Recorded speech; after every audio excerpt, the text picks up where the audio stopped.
Hello, this is Ron Paul with your weekly update for Monday, December 15th. The political class breathed a sigh of relief Saturday when the U.S. Senate averted a government shutdown by passing the $1.1 trillion omnibus spending bill. This year's omnibus resembled omnibuses of Christmas past in that it was drafted in secret, was full of special interest deals and disguised spending increases, and was voted on before most members could read it. The debate over the omnibus may have made for entertaining political theater, but the outcome was never in doubt. Most members are so terrified of another government shutdown that they would rather vote for a 1,700-page bill they have not read than risk even a 1 or 2 day government shutdown. Those who voted for the omnibus bill to avoid a shutdown fail to grasp that the consequences of blindly expanding government are far worse than the consequences of a temporary government shutdown. A short or even long-term government shutdown is a small price to pay to avoid an economic calamity caused by Congress's failure to reduce spending and debt.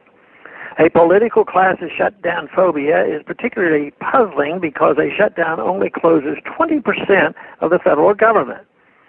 As the American people learned during the government shutdown of 2013, the country can survive with a 20% less government. Instead of panicking over a limited shutdown, a true pro-liberty Congress would be eagerly drawing up plans to permanently close most of the federal government, starting with the Federal Reserve. The Federal Reserve's inflationary policies not only degrade the average American standard of living, they also allow Congress to run up huge deficits. Congress should take the first step toward restoring a sound monetary policy by passing the Audit the Fed bill, so the American people can finally learn the truth about the Fed's operations. Second on the chipping block should be the Internal Revenue Service. The federal government is perfectly capable of performing its constitutional functions without imposing a tyrannical income tax system on the American people. America's militaristic foreign policy should certainly be high on the shutdown list. The troops should be brought home, all foreign aid should be ended, and America should pursue a policy of peace and free trade with all nations, ending the foreign policy of hyper-interventionism that causes so many to resent and even hate America will increase our national security. All programs that spy on or otherwise interfere with the private lives of American citizens should be shut down.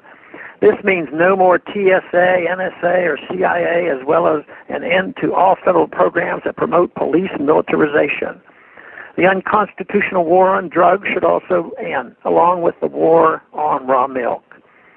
All forms of welfare should be shut down, starting with those welfare programs that benefit the wealthy and the politically well-connected.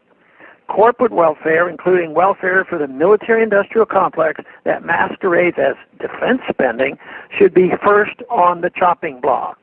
Welfare for those with lower incomes could be more slowly phased out to protect those who have become dependent on those programs. The Department of Education should be permanently padlocked. This would free America's school children from the dumbed-down education imposed by Common Core and No Child Left Behind.